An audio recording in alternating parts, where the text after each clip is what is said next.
This is a response to Joe Piney's Talking with a Bird video.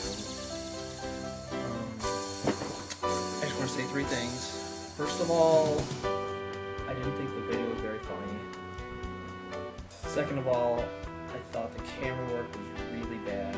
And like, I know this is YouTube, but you know, come on. We're not all complete amateurs here. Did you just have like your webcam set up on your bed? Because the camera shakes every time you move. And I don't know, I'm just saying. I thought it could have been better produced. Then the third thing is cruelty towards animals.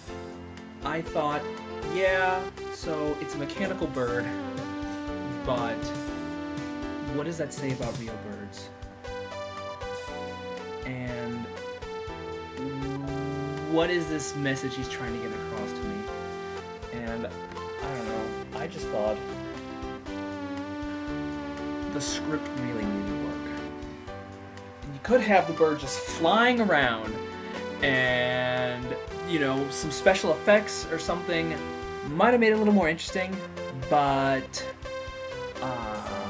you can tell there wasn't a lot of effort put into making this video. So anyway, that's just my 2 cents.